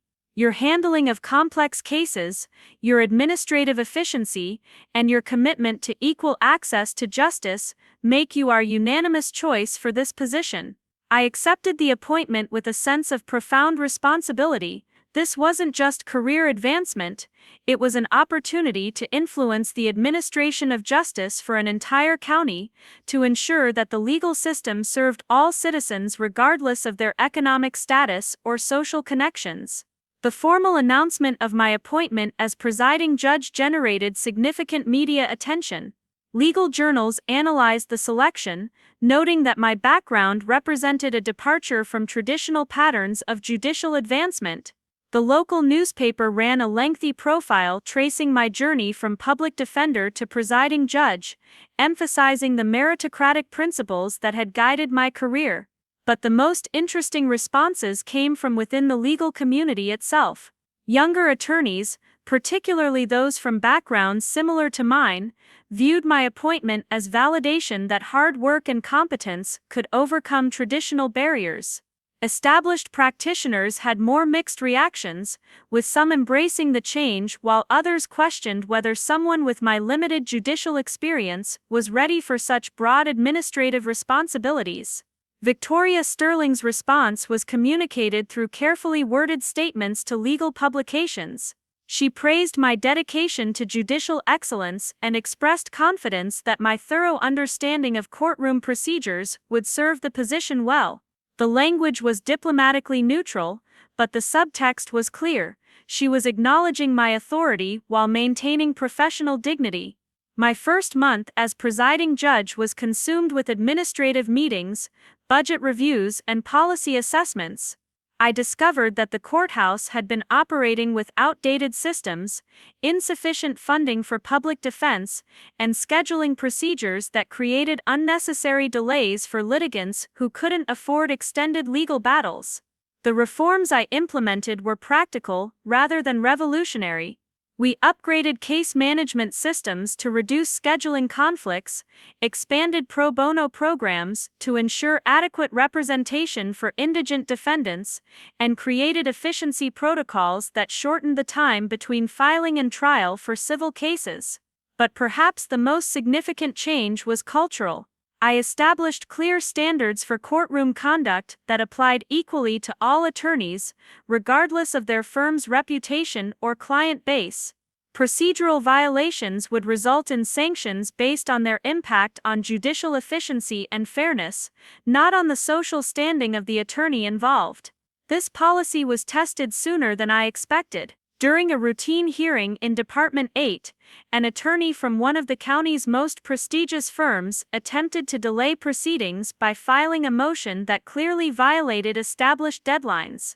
When Judge Patricia Rodriguez sanctioned the attorney according to the new protocols, the firm's senior partner requested a meeting with me to discuss what he termed disproportionate enforcement actions. The partner, William Harrison, was exactly the type of legal aristocrat I'd encountered throughout my career. Harvard Law graduate, family connections dating back 3 generations in the local bar, client base consisting exclusively of major corporations and wealthy individuals. He entered my office with the confidence of someone accustomed to having his concerns addressed promptly and favorably. "Judge Thompson," he began, his tone suggesting that we were peers rather than superior and subordinate, "I'm concerned about the new enforcement policy you've implemented. They seem to lack the flexibility that complex commercial cases require." I listened as he outlined his objections, which essentially amounted to arguing that attorneys representing sophisticated clients should receive special consideration when procedural rules conflicted with their strategic preferences. His presentation was polished and professionally worded, but the underlying assumption was clear: elite attorneys deserved different treatment than their less prestigious colleagues. "Mr. Harrison," I replied when he finished, the policies I've implemented apply equally to all attorneys practicing in this courthouse. Procedural rules exist to ensure fairness and efficiency for all litigants, not to accommodate the preferences of particular firms or clients. His expression shifted slightly, revealing a flash of the frustration that came from having his assumptions challenged. Judge Thompson, surely you understand that cases involving major commercial interests require more nuanced handling than routine civil matters.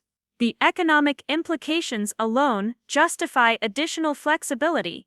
This was the moment when my background became most relevant.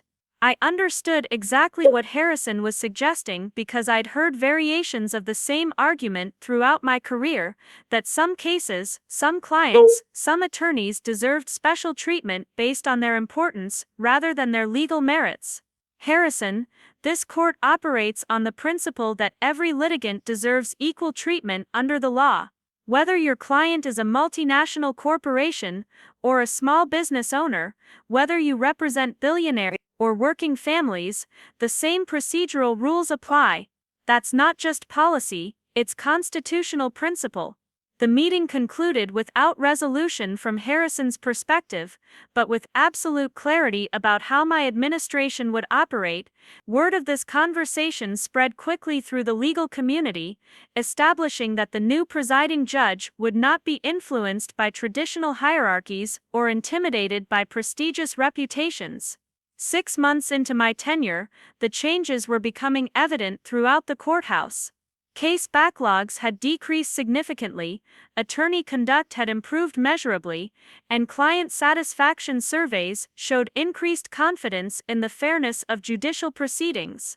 More importantly, younger attorneys were beginning to view the courthouse as a place where merit mattered more than connections. Law school graduates, who might have previously avoided litigation careers because they lacked family connections in the legal community, were now applying for positions with confidence that their work would be evaluated fairly. The transformation wasn't without challenges. Some established practitioners continued to resist the new protocols, arguing that efficiency shouldn't supersede the collegial relationships that had traditionally governed courthouse interactions. A few attempted to work around the new systems by appealing directly to individual judges, hoping to find someone willing to make exceptions for longtime colleagues. But the judicial culture I'd helped establish proved resilient. Judges who had initially been skeptical of the reforms began to appreciate how standardized procedures actually made their jobs easier and more predictable. Court staff reported higher job satisfaction as they were no longer expected to navigate complex social hierarchies when scheduling hearings or processing filings. 1 year after my appointment as presiding judge, the State Judicial Council requested a presentation on our administrative reforms for potential implementation in other counties. The invitation was significant recognition that our changes had produced measurable improvements in judicial efficiency and public confidence. Preparing for that presentation, I reflected on how dramatically the legal landscape had shifted in just a few years. The young man who had been dismissed from Sterling and Associates for lacking cultural sophistication was now being asked to share administrative innovations with judges throughout the state. But the real measure of success wasn't personal advancement or professional recognition, it was the knowledge that every day, ordinary citizens were receiving fairer treatment in our courthouse, that hard-working attorneys were being evaluated on their legal skills rather than their social connections, that justice was becoming more accessible to everyone, regardless of their economic status. The presentation to the State Judicial Council was held in Sacramento, in a conference room filled with presiding judges, court administrators, and judicial policy experts from across California. As I outlined our reforms and presented the data showing their effectiveness, I could see genuine interest in the audience. During the question and answer session, one presiding judge from San Francisco asked about resistance from the established bar. Judge Thompson, how did you manage pushback from attorneys who were accustomed to more informal procedural standards? The key was consistency, I replied. When everyone understands that the same rules apply equally, resistance typically transforms into acceptance and eventually into appreciation for the predictability that fair systems provide. Another judge from Orange County inquired about the long-term sustainability of the reforms. These changes require significant cultural shifts. How do you ensure they persist beyond your tenure? By institutionalizing them through written policies, training programs, and performance metrics that make fairness and efficiency measurable rather than subjective. When systems are designed properly, they become self-sustaining because they produce better outcomes for everyone involved. The presentation concluded with an invitation to pilot our reforms in 3 other counties, with the possibility of statewide implementation if the results proved transferable. This was validation not just of my administrative capabilities, but of the principle that judicial systems should serve all citizens equally. Flying back to Riverside that evening, I thought about Victoria Sterling and Bradley Hayes, wondering how they had adapted to the new courthouse culture. According to reports from other judges, both had modified their courtroom practices significantly, with Victoria in particular demonstrating renewed attention to procedural compliance and case preparation. The changes weren't just professional, they seemed to be personal as well. Victoria had begun taking pro bono cases for the first time in her career, representing clients who couldn't afford her usual fees. Bradley had left private practice entirely, accepting a position with the district attorney's office, where his aggressive advocacy style was channeled toward prosecuting white-collar crime. These developments suggested something I'd always believed but rarely seen demonstrated: that when artificial advantages are removed, many people discover capabilities and motivations they never knew they possessed. Victoria and Bradley hadn't become different people, but they had been forced to become better attorneys.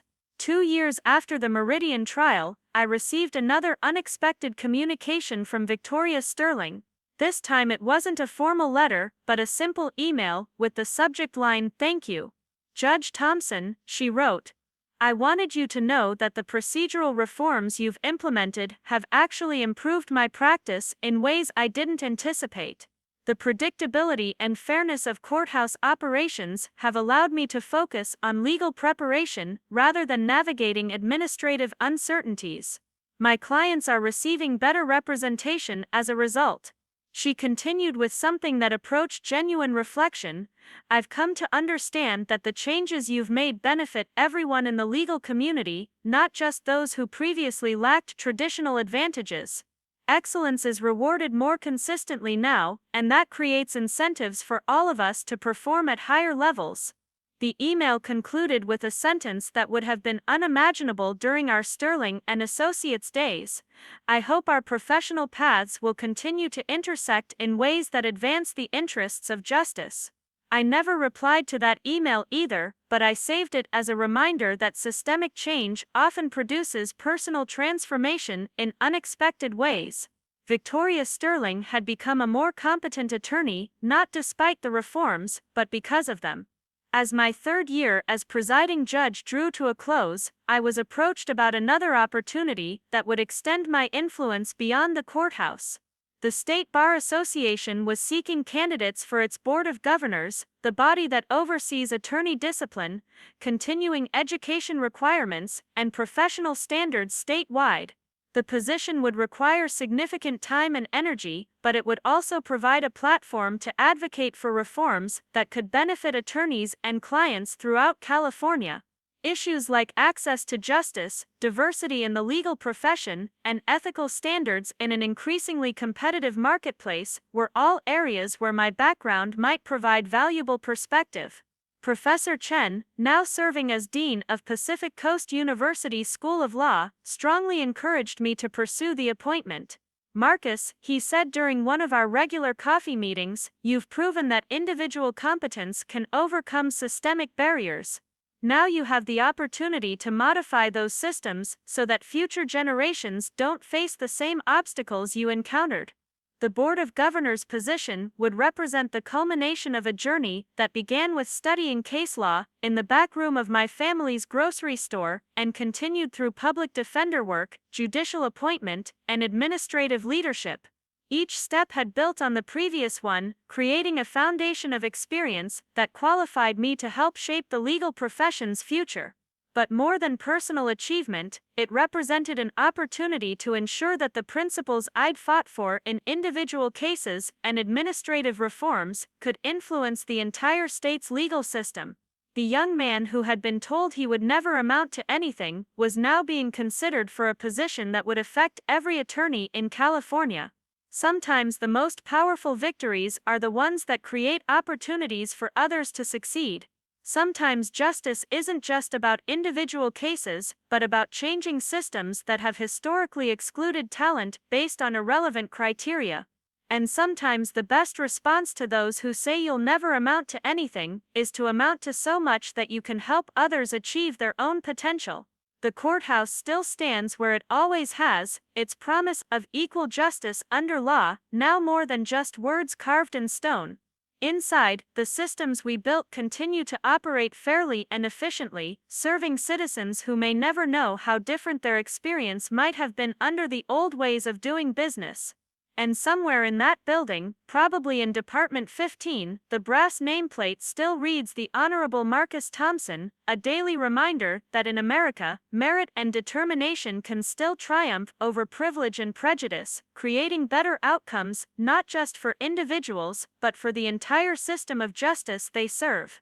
The appointment to the State Bar Association Board of Governors came through on a rainy Thursday morning in November, 5 years after the Meridian trial had first thrust me into the spotlight of the legal community.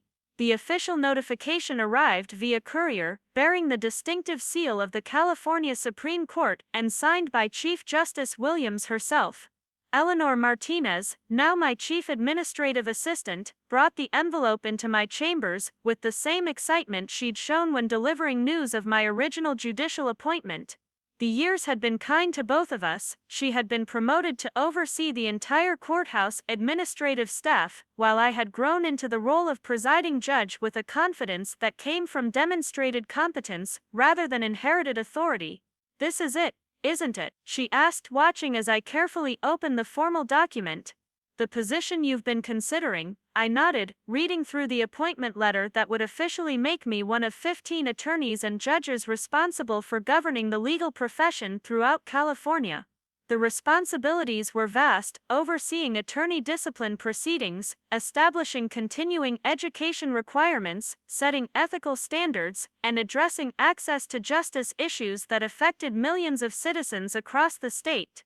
But what struck me most about the appointment wasn't the scope of authority it represented, it was the cover letter from Chief Justice Williams, written in her own hand, that accompanied the formal documentation.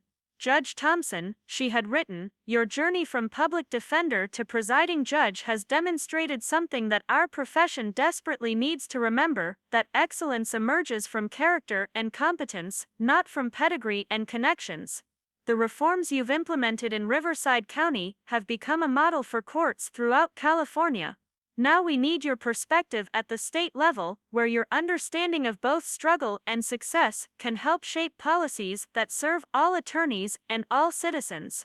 The letter continued with specific references to initiatives she hoped I would champion: expanded legal aid funding, mentorship programs for attorneys from underrepresented backgrounds, technology upgrades that would make legal services more accessible to middle-class families who earn too much to qualify for free representation but too little to afford traditional legal fees. These weren't abstract policy discussions. They were issues that touched the core of why I had entered the legal profession in the first place: the belief that justice should be accessible to everyone, not just those with substantial financial resources or elite connections.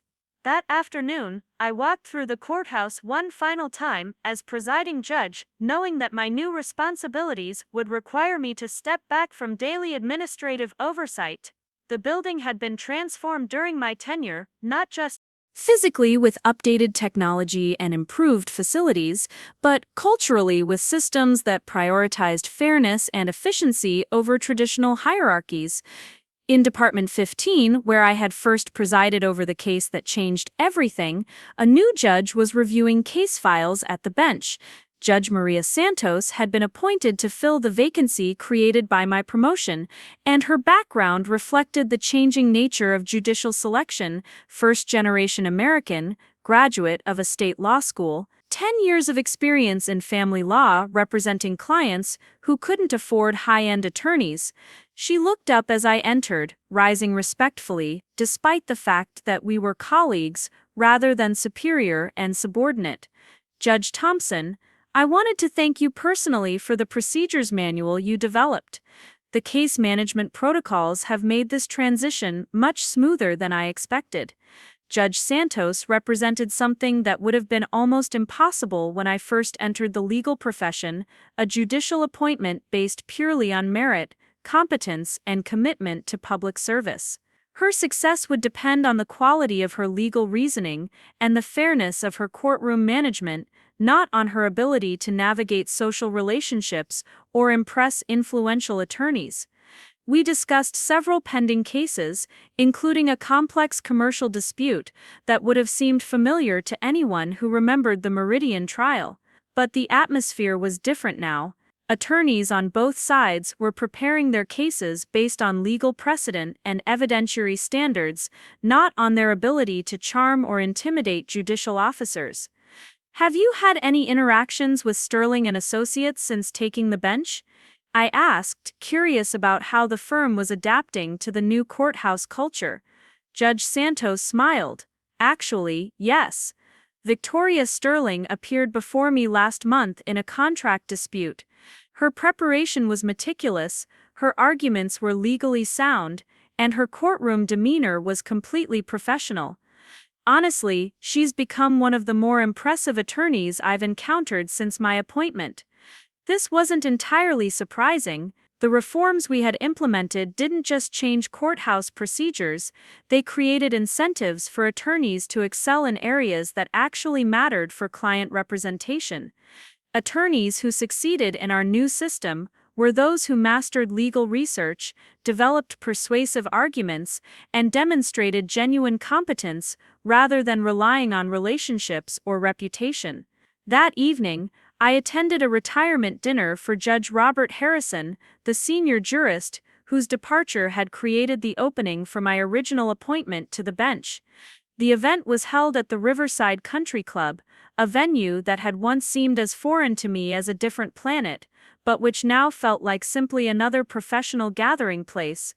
The guest list included virtually everyone of significance in the county's legal community: senior partners from major firms, public defenders and prosecutors, judges from every department, and even several attorneys who had flown in from Los Angeles and San Francisco for the occasion.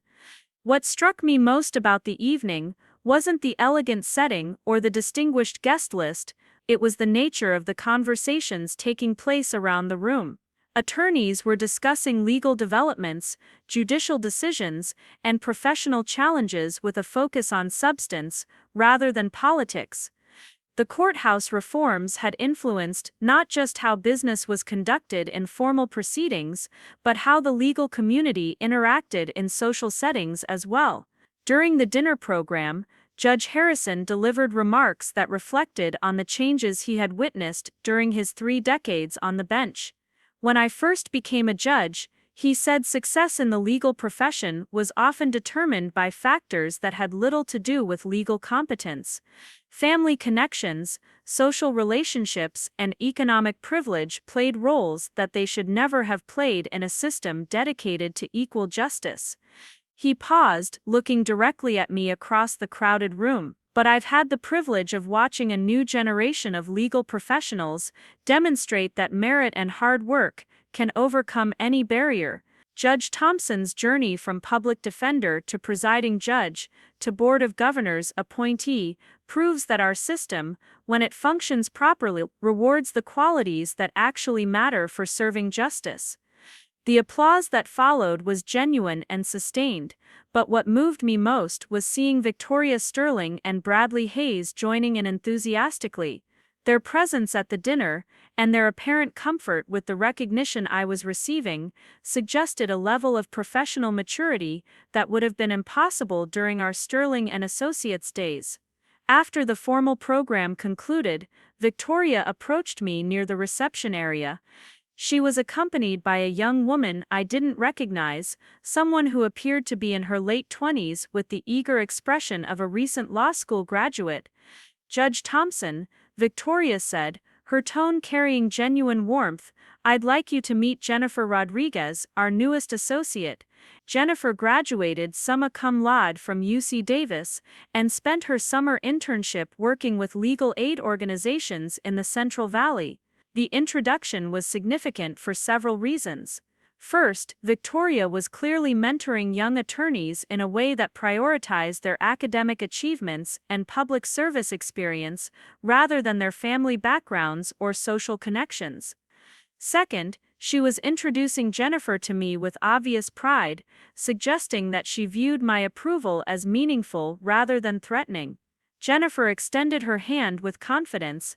"Judge Thompson, it's an honor to meet you. Miss Sterling has told me about your work reforming courthouse procedures and expanding access to justice. I'm hoping to develop a practice that serves underrepresented communities, and I'd welcome any guidance you might offer."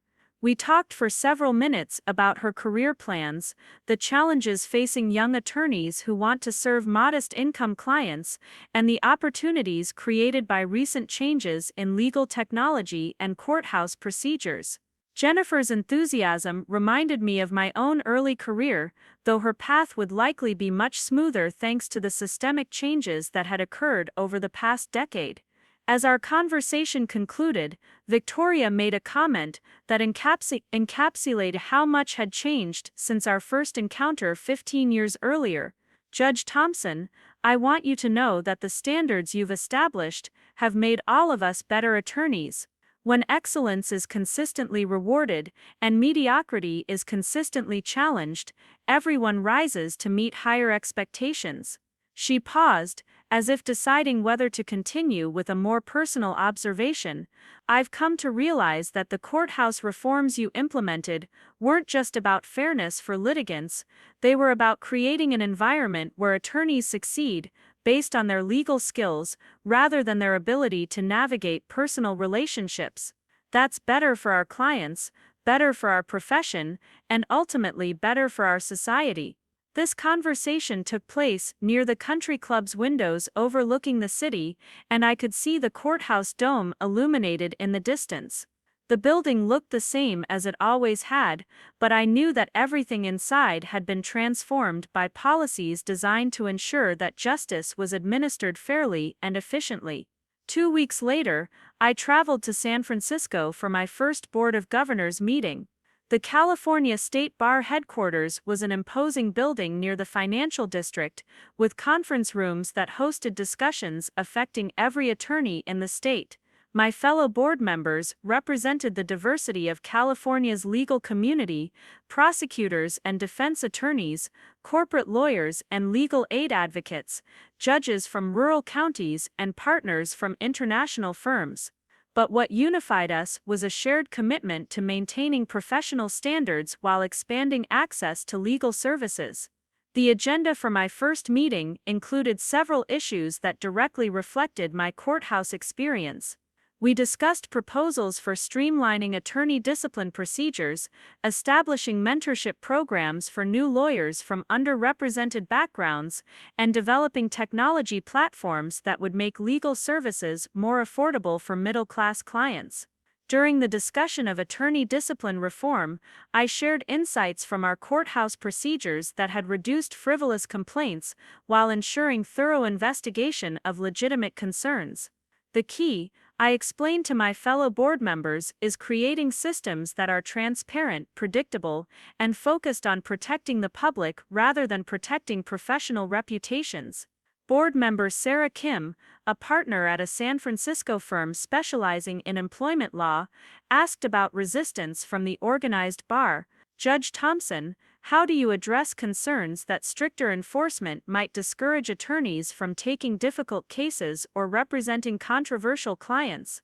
Actually, I replied, our experience has been the opposite. When attorneys know that competent representation is consistently valued and incompetent representation is consistently addressed, they become more willing to take challenging cases because they're confident that their work will be evaluated fairly. The discussion continued for more than an hour, covering issues that ranged from continuing education requirements to advertising restrictions to technological innovations that were changing how legal services were delivered. Throughout the conversation, I was struck by how my background brought a unique perspective to debates that were often dominated by attorneys who had never faced the financial pressures or institutional barriers that affect most practitioners. Following the formal meeting, Chief Justice Williams invited me to join her for lunch at a quiet restaurant near the state capitol. She wanted to discuss specific initiatives that she hoped the Board of Governors would prioritize during my tenure. Marcus, she said over coffee, using my first name for the first time since I'd known her, I've been watching your career for several years now, and I believe you understand something that many legal leaders miss, that our profession's credibility depends on our ability to serve all segments of society, not just those who can afford premium legal services. She outlined several challenges facing the California legal system: a growing number of self-represented litigants who couldn't afford attorneys, rural areas where legal services were practically unavailable, and young lawyers struggling with educational debt that prevented them from serving modest-income clients. These aren't just social justice issues, she continued, they're threats to the rule of law itself. When large segments of the population can't access legal services, they lose faith in the entire system. That undermines the foundation of our democratic society. We discussed specific proposals for addressing these challenges: expanded loan forgiveness programs for attorneys who committed to serving rural areas, simplified court procedures that would make self-representation more feasible, and technology initiatives that could reduce the cost of routine legal services. But what made the conversation most meaningful was Chief Justice Williams' recognition that systemic change required leaders who understood both the potential and the limitations of the current system. Your journey from public defender to presiding judge gives you credibility with attorneys who are struggling to build practices while serving their communities, she said. When you advocate for reforms, people know you're speaking from experience rather than theory. The lunch concluded with an assignment that would define my priorities for the next several years: leading a statewide commission on access to justice that would develop comprehensive recommendations for making legal services more accessible to all Californians. Flying back to Riverside that evening, I reflected on how dramatically my responsibilities had expanded since the day I first walked into Sterling and Associates as a hopeful young associate. The commission work would require traveling throughout California, meeting with attorneys, judges, and community leaders to understand how the legal system was functioning in different regions and economic circumstances. But it would also provide an opportunity to implement on a statewide scale the principles that had guided my courthouse reforms: that justice should be accessible to everyone, that professional success should be based on competence rather than connections, and that systemic barriers should be eliminated rather than accommodated.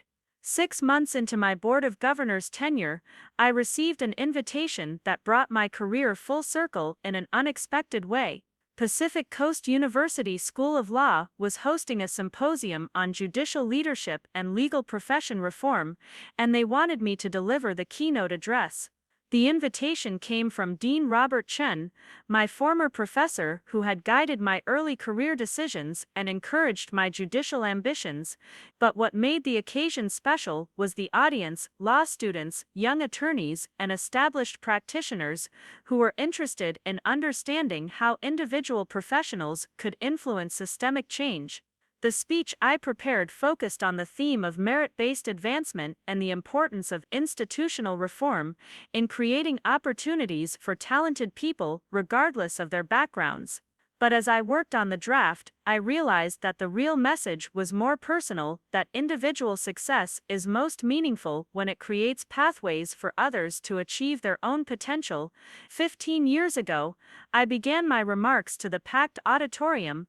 I sat in lecture halls very much like this one, wondering whether someone from my background could succeed in a profession that seemed designed for people with very different life experiences.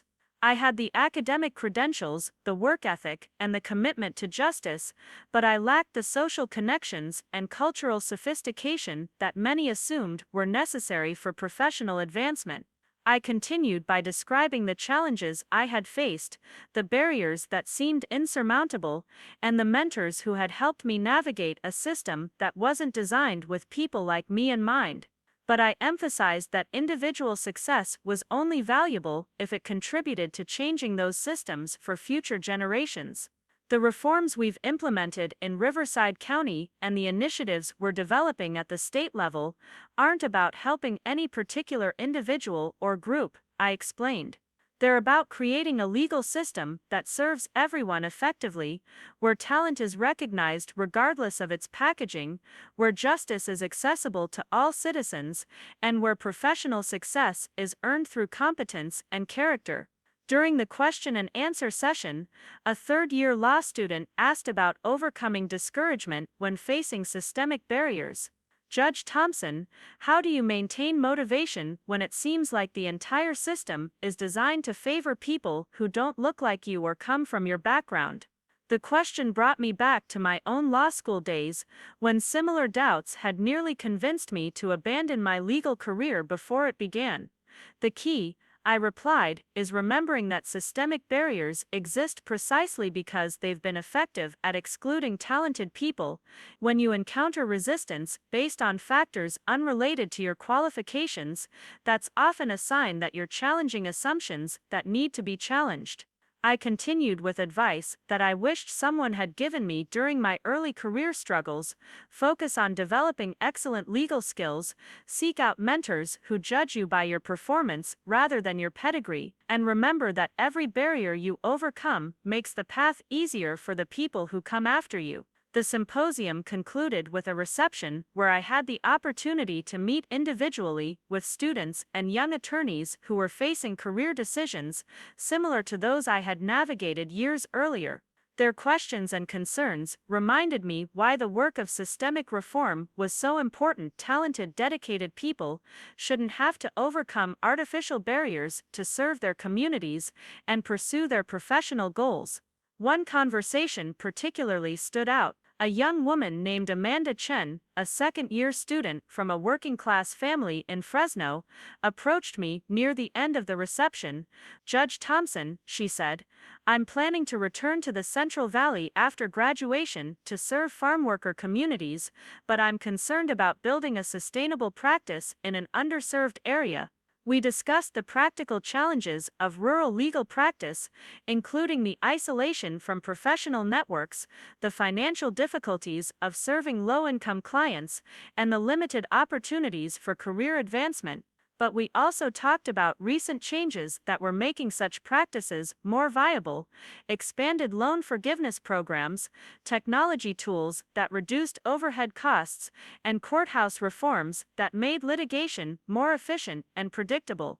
The legal profession is changing, I told Amanda. The reforms we're implementing at the state level are specifically designed to support attorneys who want to serve underrepresented communities. Your timing is actually quite good. As I prepared to leave the reception, Dean Chen pulled me aside for a private conversation. "Marcus," he said, "watching your career progression has been one of the most satisfying experiences of my academic life, but what impresses me most isn't your individual success, it's how you've used each position to create opportunities for others and to improve the systems that serve our entire society." He paused, looking around the reception room where dozens of law students were engaged in animated conversations about their career plans and professional goals. These students will graduate into a legal profession that's more merit-based and more accessible than the one you entered. That's partly because of the work you've done, but it's also because you've demonstrated that individual excellence and systemic reform can advance together. Driving home that evening, I thought about the journey that had brought me from that first humiliating meeting in Victoria Sterling's office to addressing future lawyers about the importance of merit-based advancement and systemic reform. The path hadn't been linear or predictable, but each challenge had prepared me for greater responsibilities and broader impact. The next morning brought news that would define the final phase of my career.